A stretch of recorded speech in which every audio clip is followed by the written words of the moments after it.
The first sighting was always the most impactful.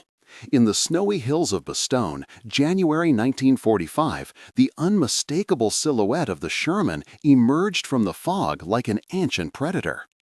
Have you ever wondered how war machines transcend their materiality, transforming into almost mythical entities in the psyche of those who face them? How can objects of metal and gears penetrate the deepest layers of an entire army's collective unconscious? This journey will take us through the shadowy corridors of the German soldiers' minds during the final years of World War II, when the American Sherman tank ceased to be merely an armored vehicle and transformed into a living symbol of the Third Reich's inevitable collapse. In the European theater of World War II, the confrontation between Allied forces and Hitler's troops was not merely a clash of ideologies or a territorial dispute. It was a collision of entire psychic universes, of opposing mythological narratives, of archetypes moving through human history. The Sherman tank, produced in numbers that seemed to defy logic to the Germans, became the material avatar of an archetypal force that deeply penetrated the collective unconscious of German troops. In his work Psychology and Alchemy, Carl Jung presents the fundamental concept that objects in the external world often become receptacles for our deepest psychic projections. He writes, "What we do not recognize consciously, we find projected onto the world around us, as if it belonged to external reality." This perspective offers us a unique lens to understand how the Sherman tank transformed into something far more significant than its mere mechanical existence suggested. Recovered diaries from Wehrmacht officers reveal a fascinating pattern in how American tanks were perceived. Lieutenant Klaus Hermann of the 12th Panzer Division wrote in December 1944, "They emerge like specters from the mist. We destroy one and 10 take its place. It's like facing a force of nature, not men or machines." This description transcends pragmatic military reporting. It enters the realm of the mythological, the archetypal. When we examine psychological reports conducted with German prisoners during the final years of the war, we find surprising evidence of this phenomenon. Dr. Heinrich Weber, a military psychiatrist who interviewed over 100 German prisoners in 1944, documented that 67% of them reported recurrent dreams involving American tanks that took on supernatural qualities, multiplying infinitely, being invulnerable to weapons, or emerging from impossible places. These weren't just combat nightmares. They were manifestations of what Jung would call archetypal invasion, when contents of the collective unconscious erupt into individual consciousness with overwhelming force. To fully understand this phenomenon, we must first grasp the psychological context of the German troops. Since 1933, they had been subjected to one of the most intense indoctrination campaigns in modern history. Nazi propaganda had constructed an elaborate mythological narrative: Aryan racial supremacy, German technological invincibility, the historical predestination of the Third Reich to last 1,000 years. It wasn't just political ideology, it was a complete cosmology, a system of meaning that structured the psychic reality of millions. The encounter with Sherman tanks thus represented not just a pragmatic military threat, but a rupture in this system of meaning. Every Sherman sighted, every German battalion overwhelmed by the seemingly infinite quantity of these tanks, created a fissure in the mythological narrative that sustained the collective psyche of the Wehrmacht. What we witness here is precisely what Jung describes in Man and His Symbols as the painful encounter with reality that contradicts our most fundamental projections. German military documents record a curious evolution in anti-tank tactics during the years 1943 to 1945. Initially, there was an almost arrogant confidence in the superiority of Panzer tanks over Shermans. The 1943 training manual, Panzertaktik gegen amerikanische Panzer, described Shermans as technically inferior and easily neutralized. But field reports reveal a gradual transformation in this perception. A classified document from February 1945 warns Shermans must be treated as priority threats. Their capacity for sustainment and replacement exceeds all previous forecasts. The moral impact on our troops must be considered when planning defenses. This shift in official language precisely reflects the process of symbolic transformation that Jung describes in his analysis of alchemy as a metaphor for psychic processes. The Sherman underwent a transmutation in the German unconscious, from a supposedly inferior physical object to a symbol of an inexorable force, almost supernatural in its persistence. Colonel Otto Skorzeny, famous for his special operations, admitted in his post-war memoirs, "It wasn't the tank itself we feared, but what it represented, the seemingly limitless American industrial capacity, the feeling of fighting against a tide that could not be held back."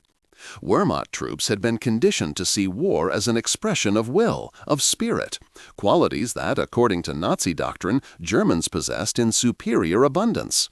When confronted with the material reality of American mass production, over 50,000 Shermans produced versus fewer than 6,000 Panzer IVs, what occurred was what we can identify in Union terms as a collapse of psychic inflation. The inflated self-image, maintained by years of propaganda, found its material antithesis in the form of those American medium tanks that appeared in seemingly endless quantities. Accounts from German veterans frequently describe a curious phenomenon: perceptual distortion when sighting Sherman formations. A Wehrmacht sergeant, interviewed in 1947, stated, "Sometimes it seemed like there were hundreds of them, though we later knew there were only a few dozen. It was as if our eyes multiplied their presence."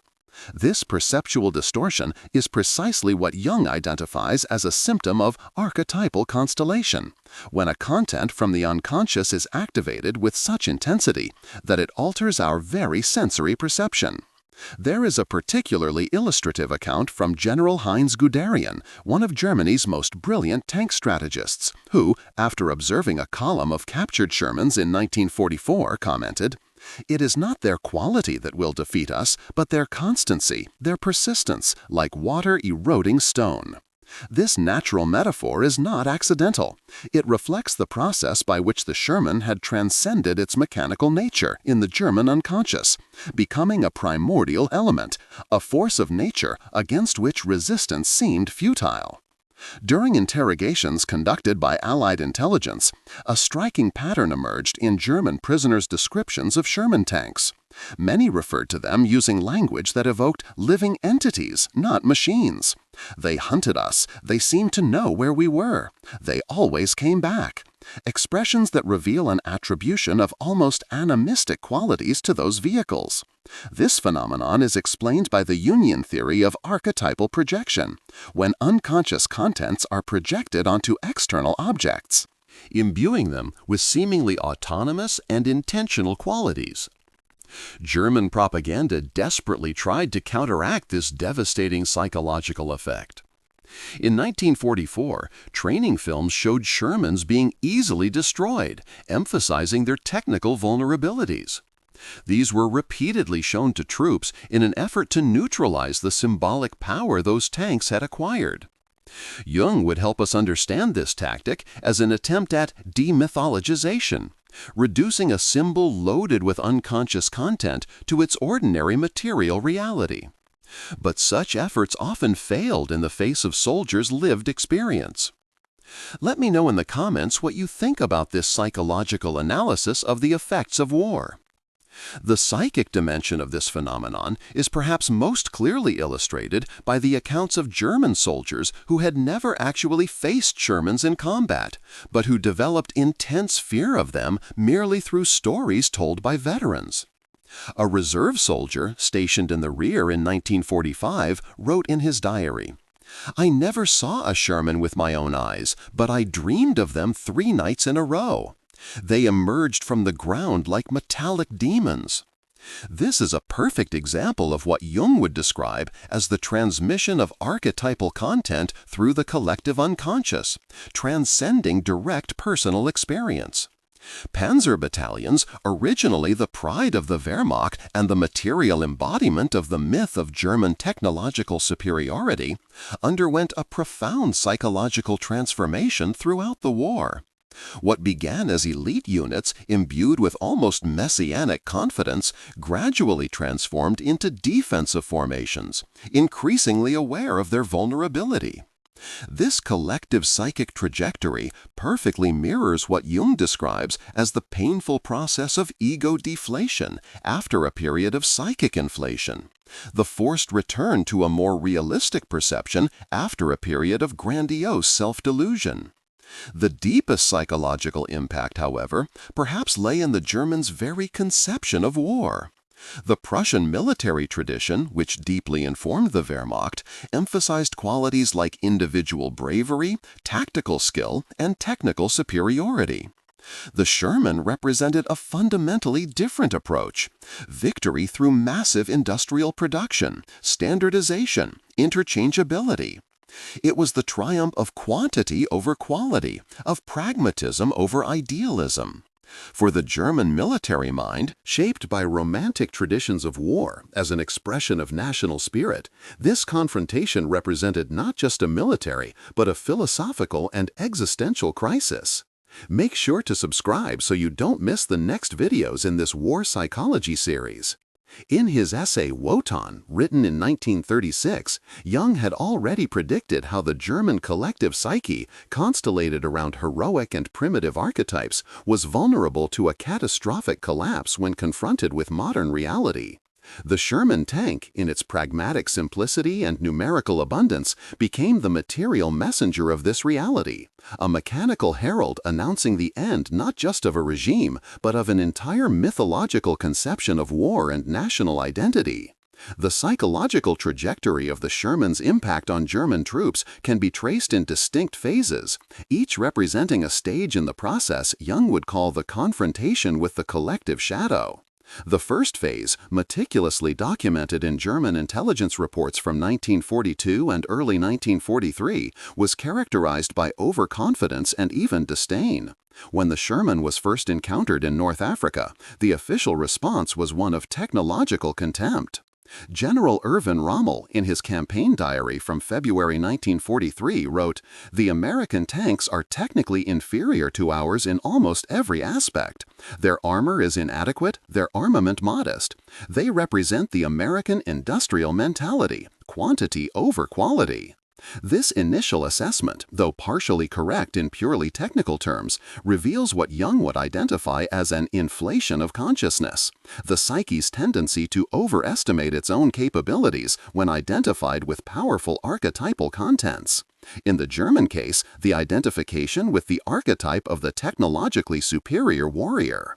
The first tank-on-tank battles between panzer units and Sherman formations initially confirmed this narrative.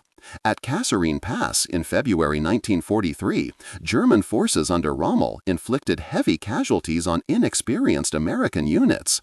German reports from this period frequently described Shermans as fragile and easily flammable. The nickname Ronsen, or lighters, attributed by Germans to Shermans, a reference to how easily they caught fire when hit, revealed not only a tactical observation, but a psychological defense mechanism, ridiculing the other to diminish its symbolic power.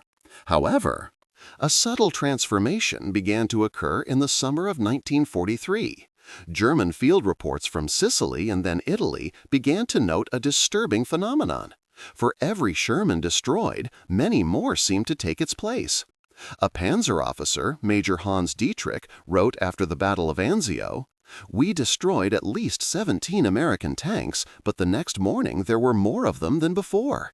It's like fighting a mythological hydra." This mythical image is not accidental. It represents the moment when the Sherman began its symbolic transmutation in the German unconscious.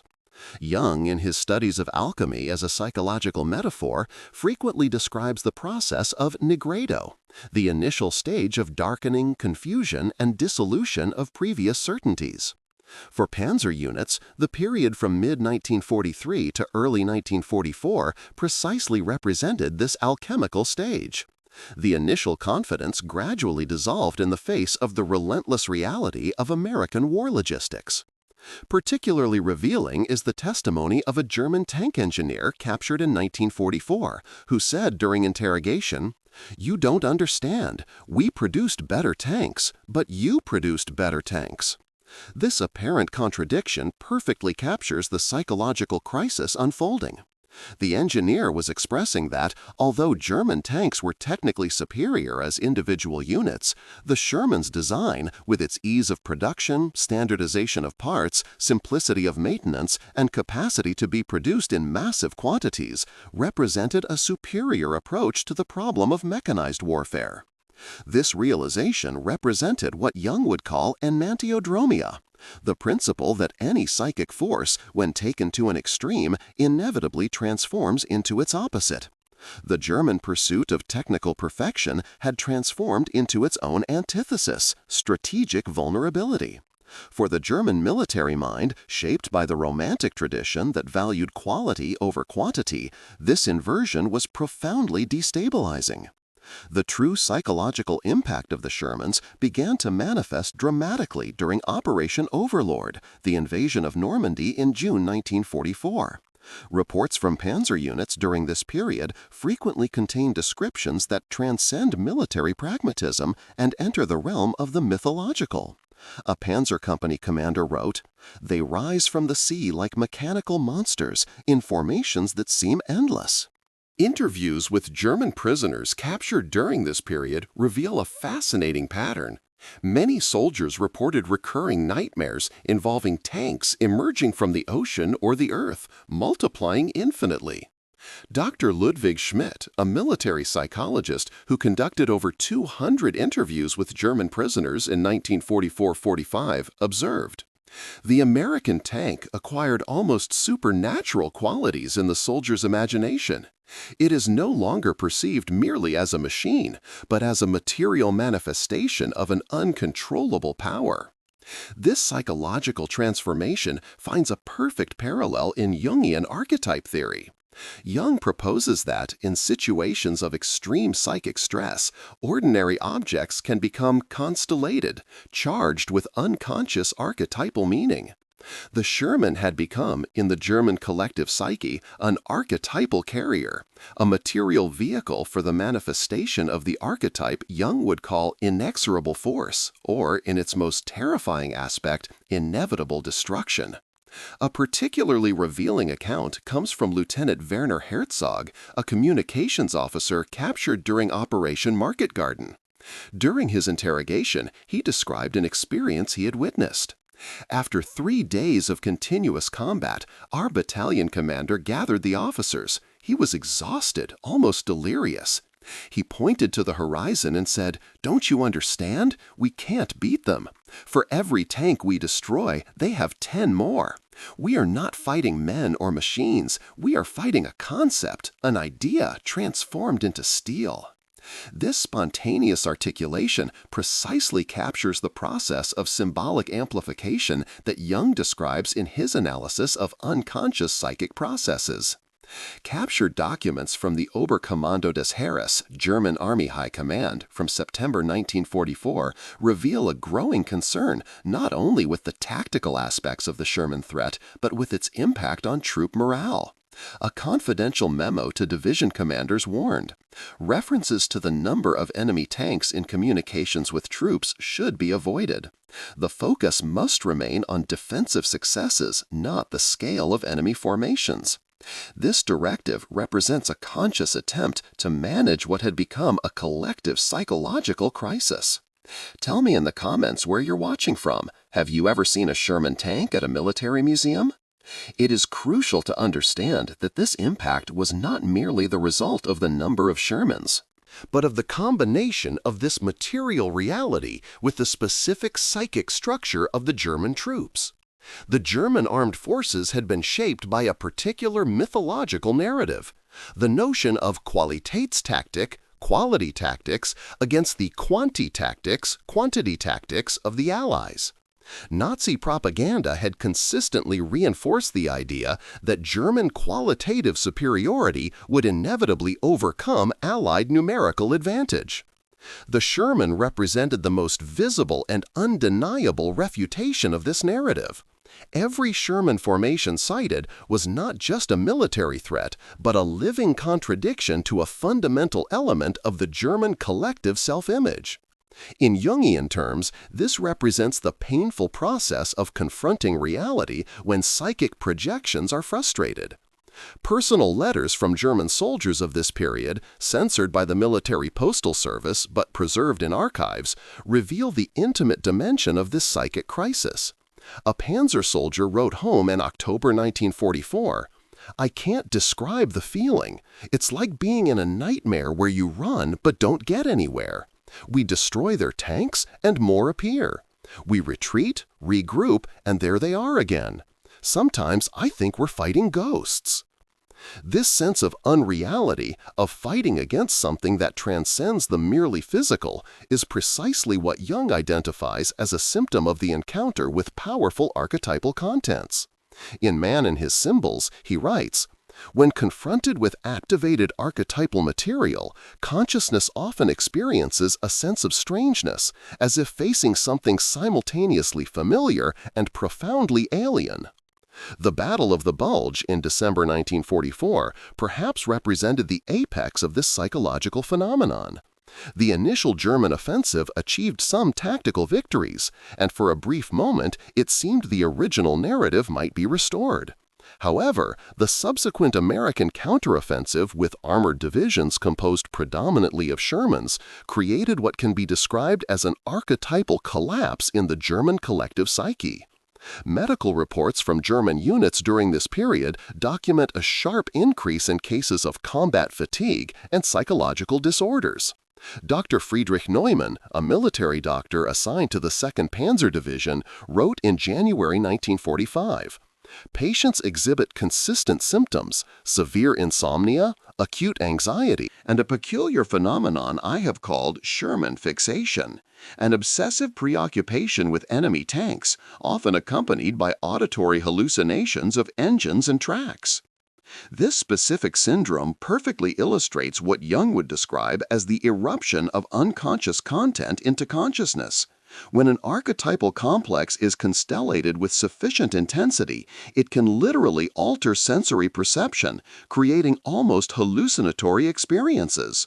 For these soldiers, the Sherman had transcended its nature as a material object and become an autonomous psychic presence. In Jungian terminology, what we witness here is a classic example of archetypal possession, when consciousness is temporarily dominated by an activated archetypal content. Soldiers were not merely fearing tanks as physical objects, they were experiencing the primordial terror of encountering the archetype of inexorable force, manifested materially in the Shermans that seemed to always return, no matter how many were destroyed.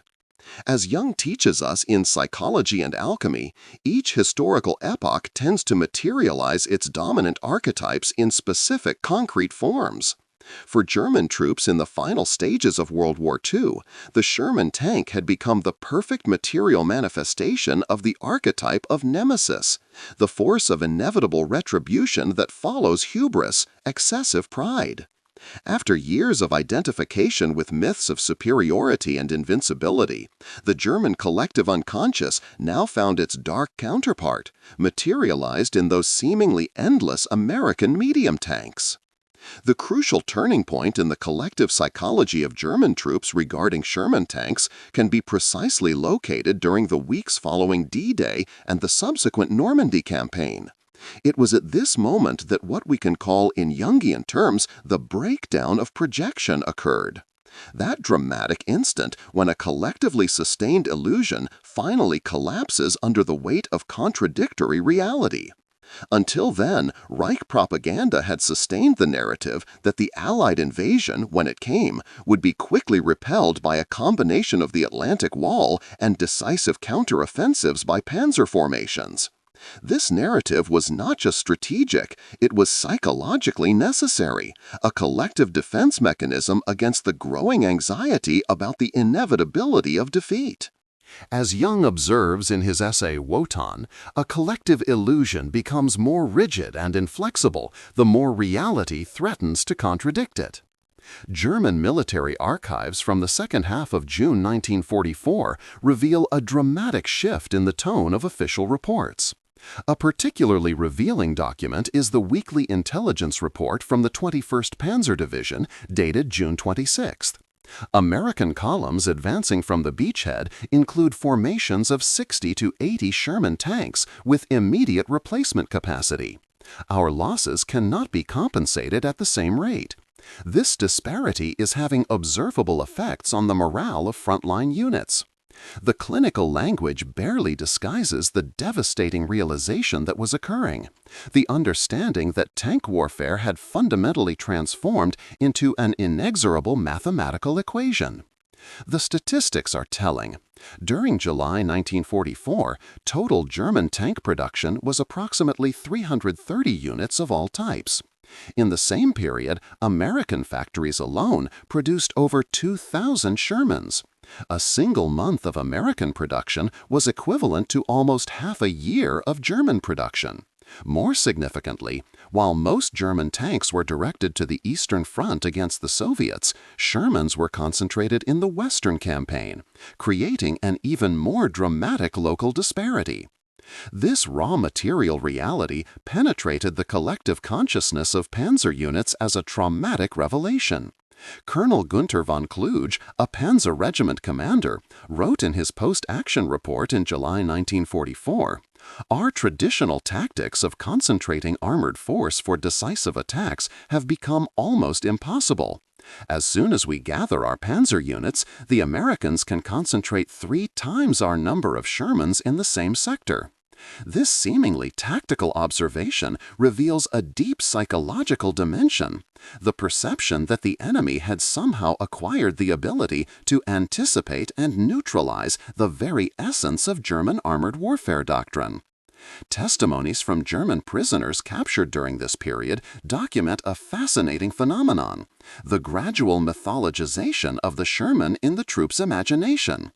A Wehrmacht corporal captured near Saint-Lô in July 1944 described during interrogation, "Before I was captured, I hadn't slept for 3 days. When I closed my eyes, I saw endless rows of Shermans. Our officer said we destroyed dozens of them, but they kept coming." Some guys said the Americans had some kind of secret technology to bring them back.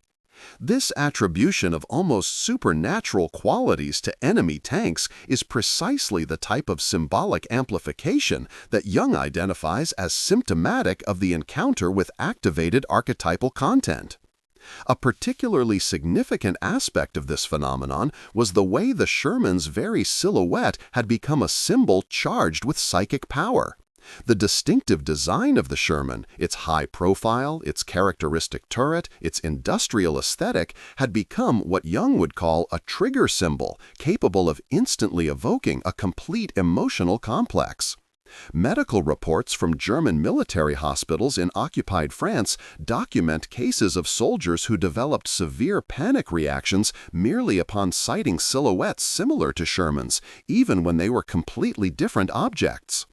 Dr. Franz Müller, a military psychiatrist assigned to the field hospital in Amiens, documented in August 1944, patient exhibited acute anxiety attack after mistaking a civilian farm tractor for an enemy tank. This is not an isolated case. We observed similar reactions in at least 12 other soldiers this month.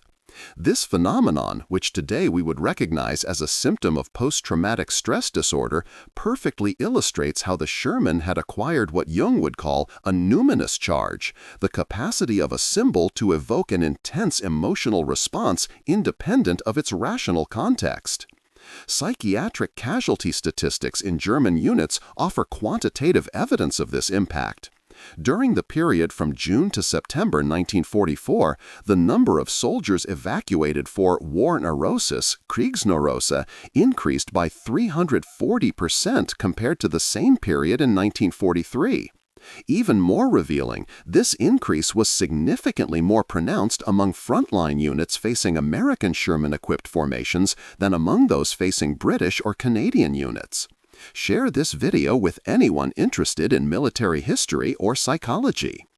German military doctor Dr. Karl Weber, who studied this phenomenon, observed in a confidential report to the Oberkommando des Heeres, patients frequently describe recurring dreams involving enemy tanks that exhibit impossible qualities: infinite multiplication, invulnerability, ability to appear from unexpected locations.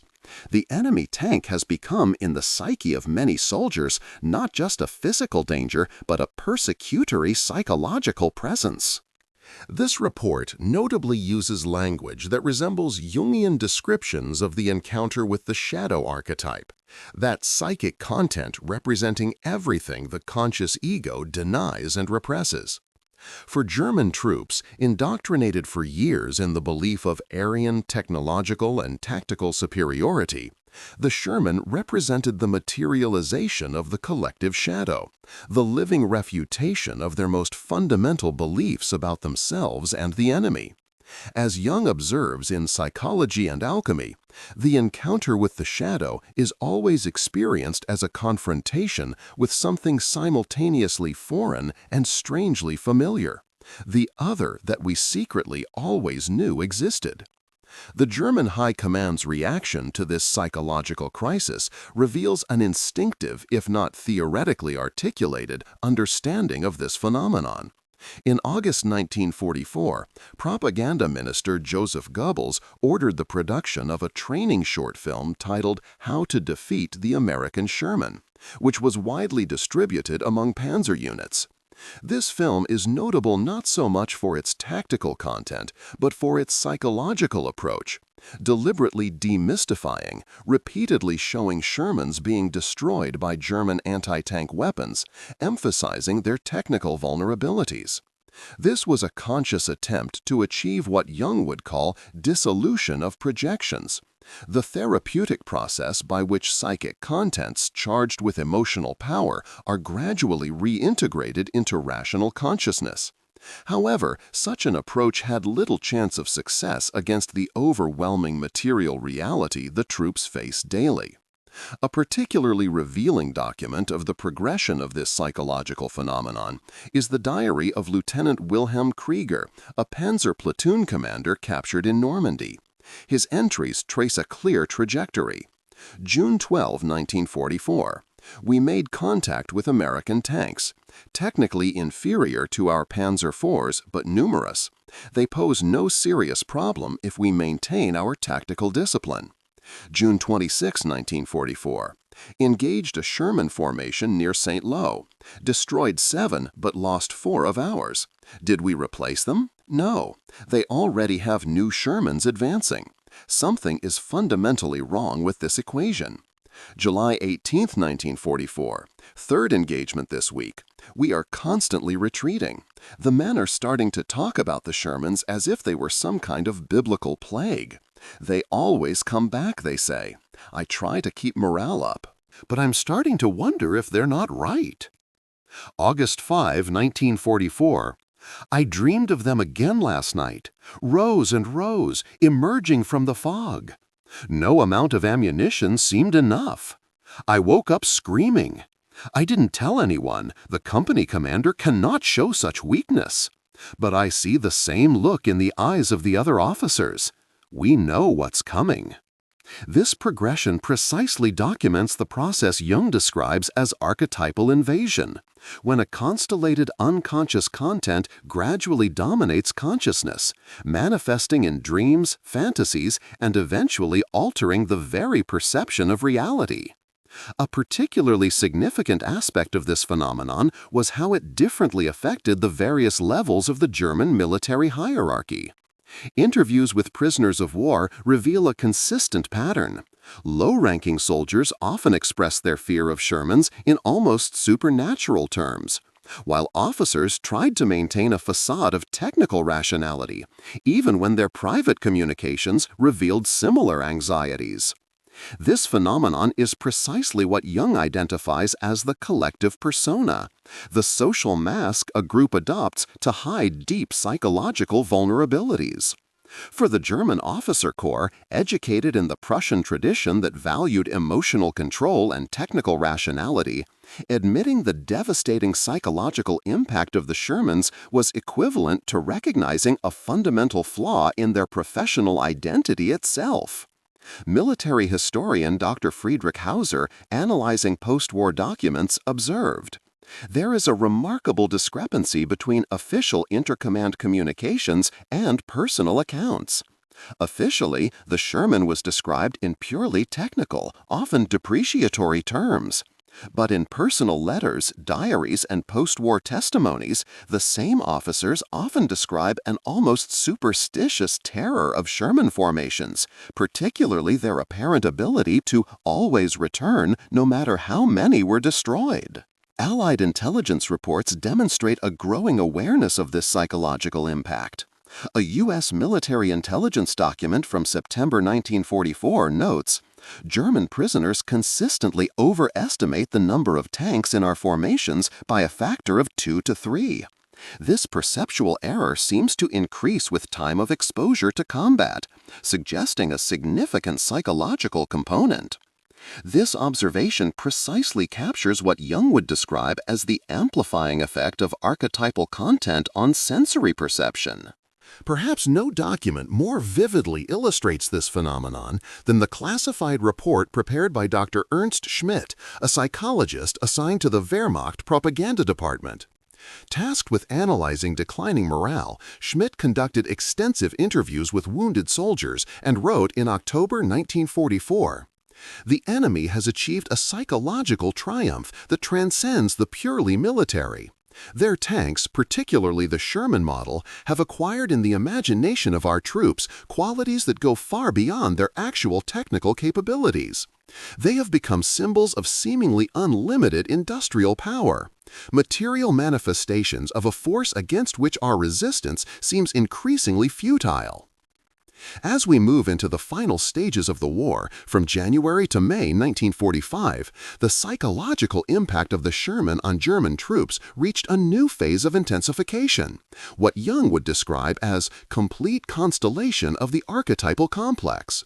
At this stage, the symbol not only evokes intense emotional responses, but begins to actively reorganize the entire perceptual and cognitive field of the individual or group.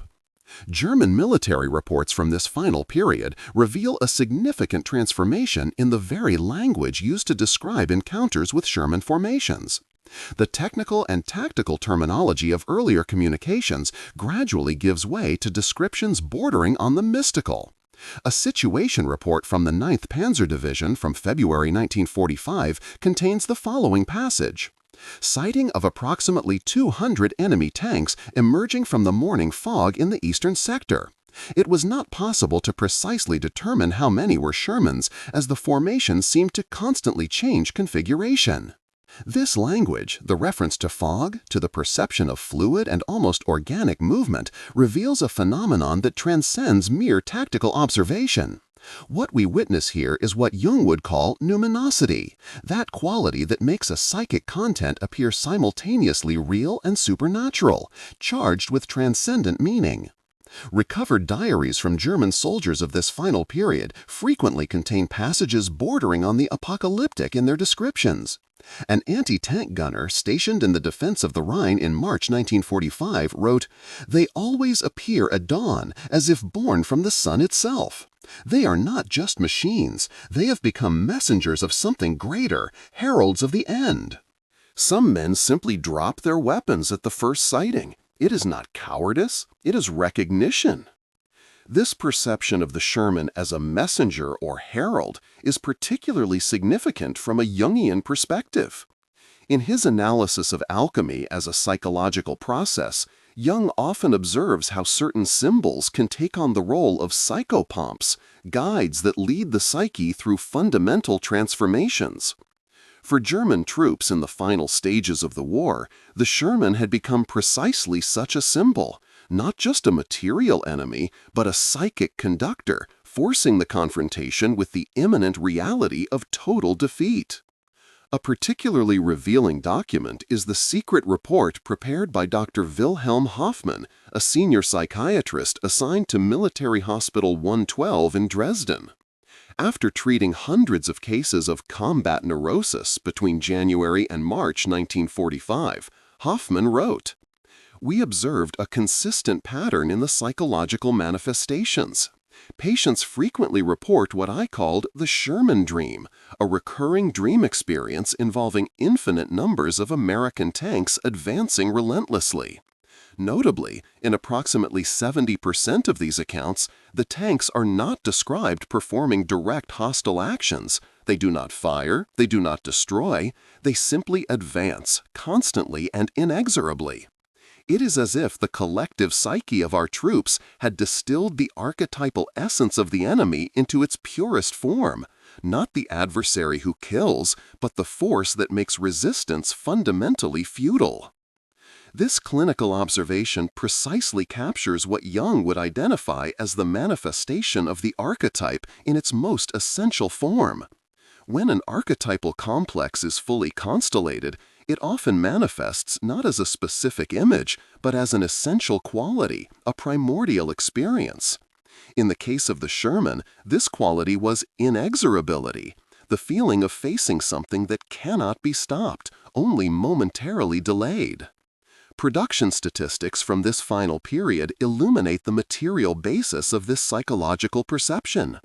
Between January and April 1945, while German tank production had fallen to approximately 200 units monthly due to Allied bombing, American Sherman production remained stable at around 1,500 units per month. In practical terms, this meant that for every German tank on the battlefield, there were potentially 7 or 8 Shermans. This mathematical disparity had transformed in the German collective psyche from a mere tactical fact into an overwhelming existential reality. Interrogations of high-ranking prisoners captured in this final period reveal an additional dimension of this psychological phenomenon, the collapse of the technical narrative that initially sustained German confidence. General Heinrich Eberbach, an experienced commander of panzer formations captured in 1945, admitted during interrogation, "Initially, we consoled ourselves with the technical superiority of our tanks. A Tiger was worth 5 Shermans, we said. Perhaps it was true, in purely ballistic terms. But we gradually realized the irrelevance of this comparison. Even if a Tiger could destroy 5 Shermans before being neutralized, what did that mean when the enemy could lose 5 tanks and continue advancing as if nothing had happened? It was this realization that broke our confidence more than any tactical defeat." This admission perfectly captures what Jung would describe as the painful process of deflation of consciousness, when the psyche is forced to abandon inflated identifications with archetypal contents. The German army's identification with the archetype of technological superiority had become unsustainable in the face of the material reality of American mass production. In Jungian terms, we can identify this period as the albedo phase in the alchemical process of the psyche, the stage of painful clarification after the initial dissolution of previous illusions. For German troops, this clarification manifested as a growing understanding not only of the inevitability of defeat, but of a fundamental transformation in the very nature of modern warfare. A staff officer captured in April 1945 articulated this understanding with remarkable clarity during interrogation. "We Germans still thought of war in almost medieval terms. Knights in superior armor, individual bravery, quality over quantity. The Americans brought a fundamentally different conception, war as an industrial process, as production and logistics. Their tanks embody this philosophy perfectly. They are not engineering masterpieces. They are assembly line products, designed to be produced quickly, repaired easily, replaced without hesitation. It took us too long to understand that this approach represented not an inferiority, but an evolution. This observation reveals a dimension often overlooked in the psychological impact of Shermans, not just as symbols of material power, but as carriers of a paradigmatic transformation in the very conception of war. In his essay, The Spirit Mercurius, Jung explores how certain symbols can function as mediators between different states of consciousness, catalyzing fundamental transformations in understanding. Subscribe to the channel for more in-depth analyses on the psychological impact of technology throughout history. The growing understanding of this paradigmatic transformation can be traced through the internal documents of the German High Command. A memorandum prepared for Hitler in March 1945 by General Heinz Guderian, Inspector General of Armored Forces, observes with remarkable frankness. We must recognize that the American conception of mechanized warfare, though initially underestimated by us, has proven fundamentally more adapted to the realities of modern industrial warfare.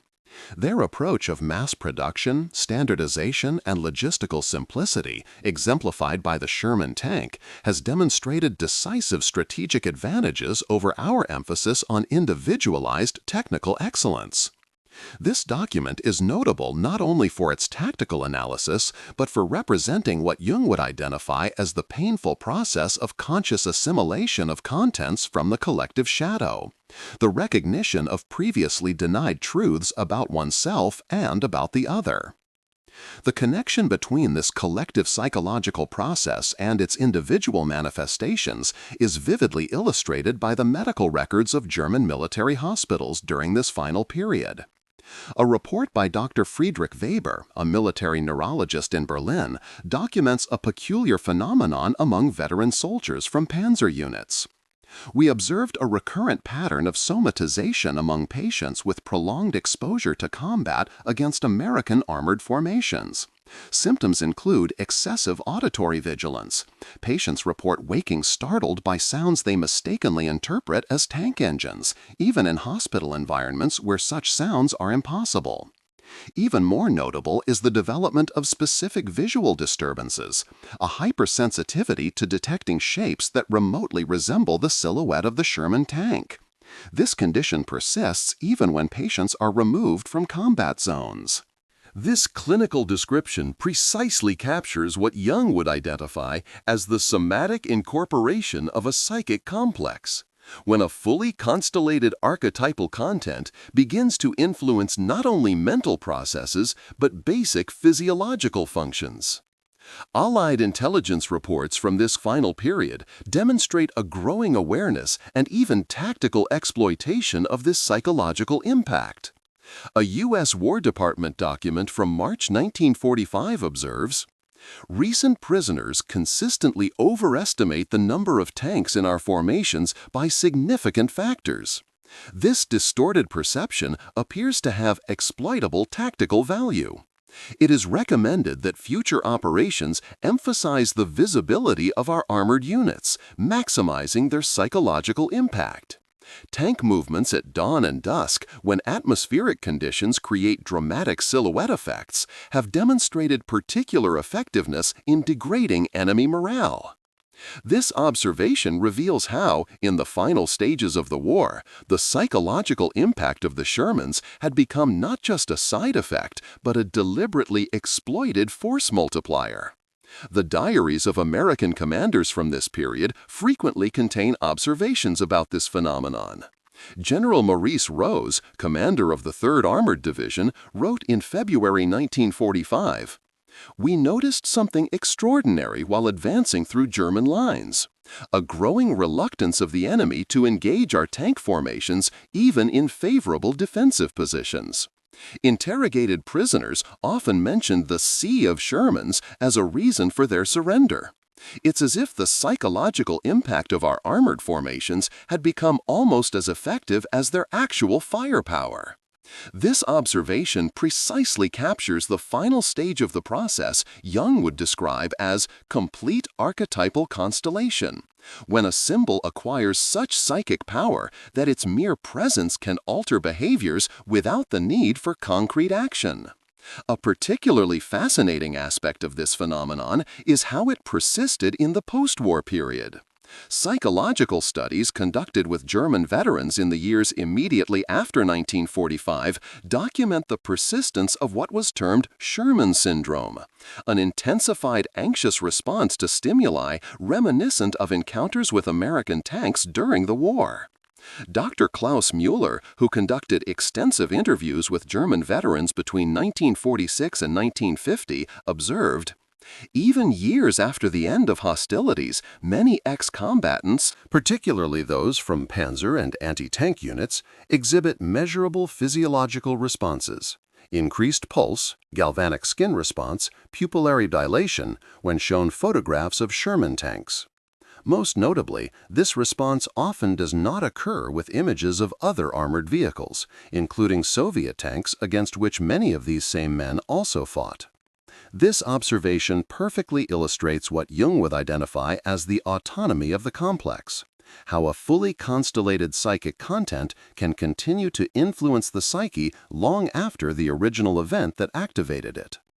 As we reflect on the psychological impact of Sherman tanks on German troops, we are examining not only a specific historical phenomenon, but an exemplary case of what Jung would call the process of archetypal transformation operating on a collective scale.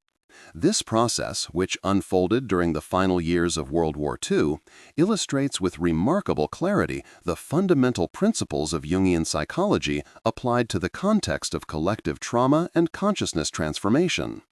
To synthesize our understanding of this phenomenon, we can identify 5 distinct stages in the evolution of the Sherman psychological impact, stages that correspond precisely to the phases of the alchemical process that Jung used as a metaphor for psychic transformation. The first stage, which we can call nigredo or blackening, occurred during the initial period of contact, primarily in North Africa and Italy in 1942-43. In this phase, the collective consciousness of German troops, inflated by identification with the archetype of technological superiority, encountered the first challenges to this self-image in the form of Sherman tanks, which, though technically inferior in many respects, already demonstrated the essential quality that would eventually define their impact: their apparent inexhaustibility. This phase was characterized by defensive mechanisms such as contempt, ridicule, the nicknames Ronson and Leiters, and minimization of the threat. The second stage, corresponding to what alchemists called solutio or dissolution, manifested during the Normandy and France campaigns in 1944. In this phase, the material reality of American mass production began to dissolve previous psychic defenses. The statistics are telling. During this period, American forces in Western Europe had approximately 17 Shermans for every operational German tank. This overwhelming disparity created what Jung would describe as a flooding of consciousness, when psychic defenses are overwhelmed by contradictory reality. The third stage, analogous to alchemical separatio, occurred during the intermediate period between the liberation of France and the beginning of the invasion of Germany itself, approximately from September 1944 to January 1945. In this phase, the German collective psyche experienced a painful separation between the idealized self-image, qualitative superiority, and material reality, quantitative inferiority. This separation manifested concretely in the defensive tactics adopted: abandonment of offensive operations in favor of isolated ambushes, fragmentation of larger units, and a growing concern with retreat routes instead of advance lines.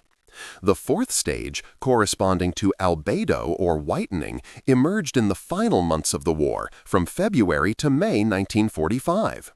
In this phase, a painful new psychological clarity emerged among German troops, the understanding that they were witnessing not just a military defeat, but the collapse of an entire paradigm of war and, by extension, of national identity.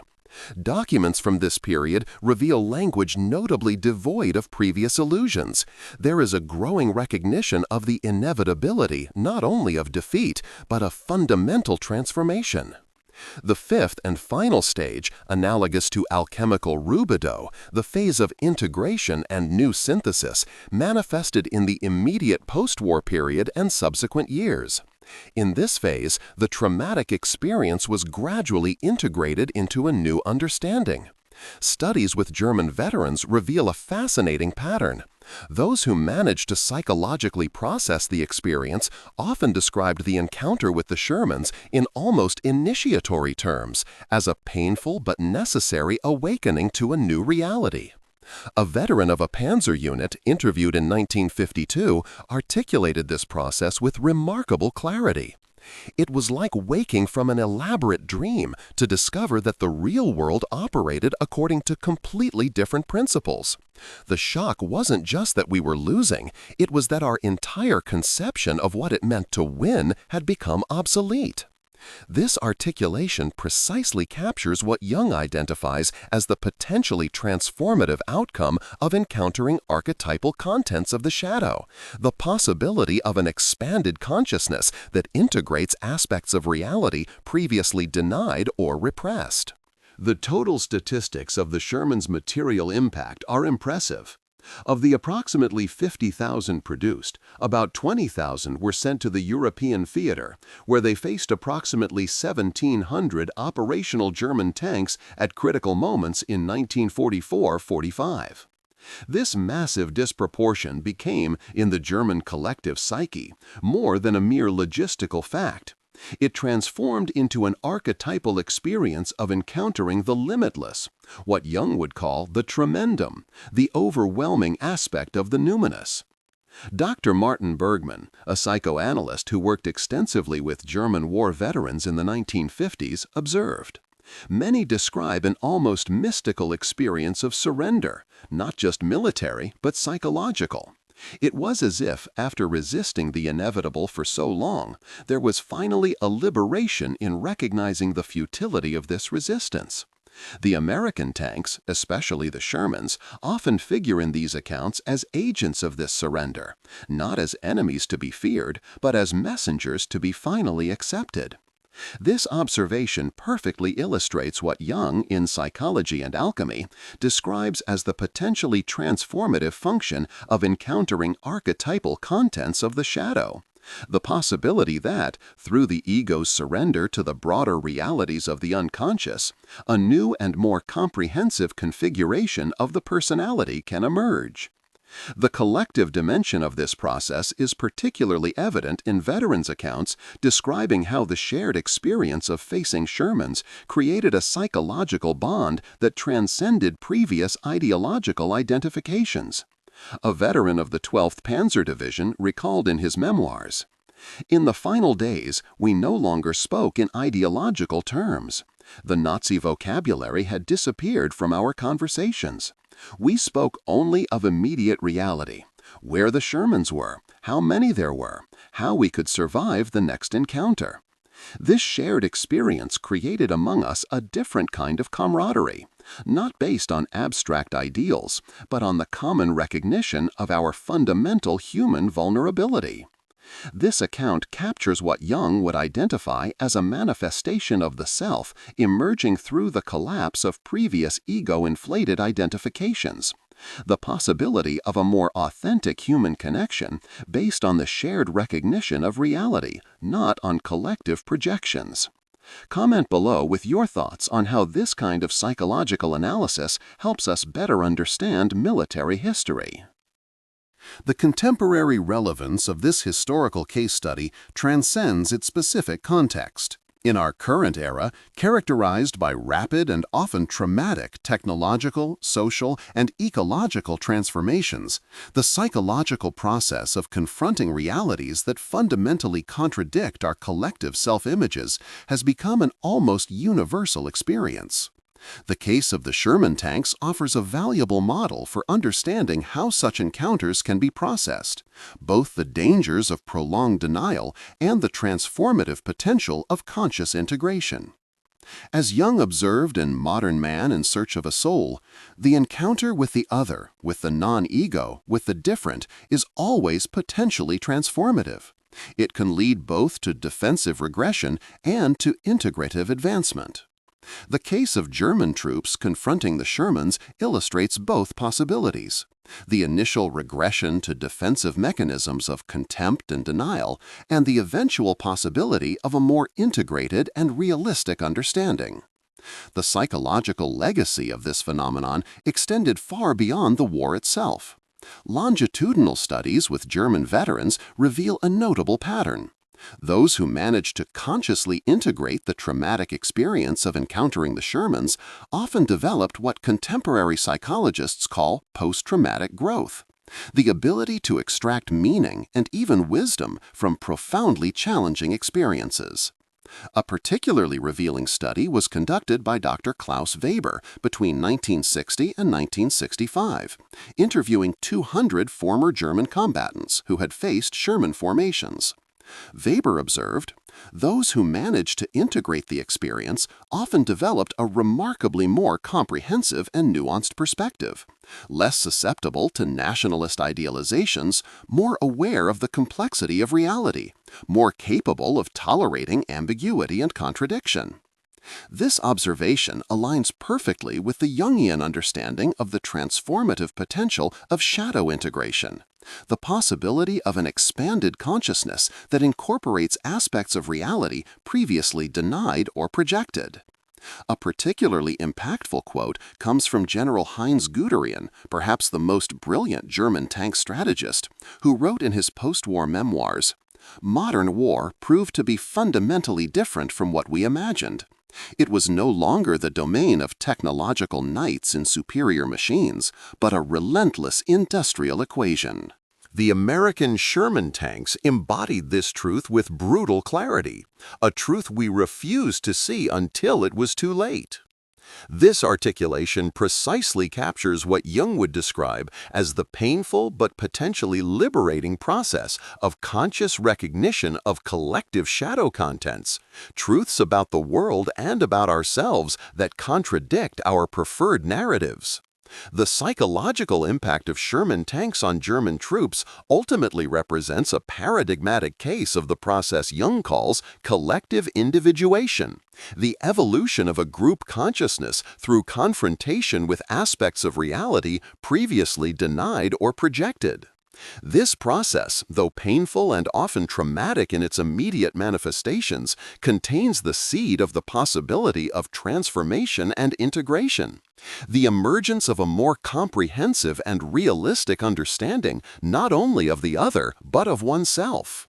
As Jung wrote in Civilization in Transition, the evolution of consciousness often proceeds through the collapse of previous certainties. It is in moments of disintegration of old structures that new possibilities of understanding can emerge. The case of the Sherman tanks and their impact on the German collective psyche vividly illustrates this truth: how the collapse of a mythological narrative, though traumatic, can open space for a more direct and authentic relationship with reality. Share this video with anyone interested in history or psychology, and don't forget to subscribe for more content like this. In our contemporary world, where we encounter our own Shermans, material realities that fundamentally contradict our preferred narratives, from ecological crises to technological transformations, this historical case study offers both a warning and hope. A warning against the human tendency to deny or minimize inconvenient realities until they become overwhelming, and hope in the possibility that through conscious recognition and integration of these challenging realities, we can emerge with a deeper and more resilient understanding of ourselves and our place in the world.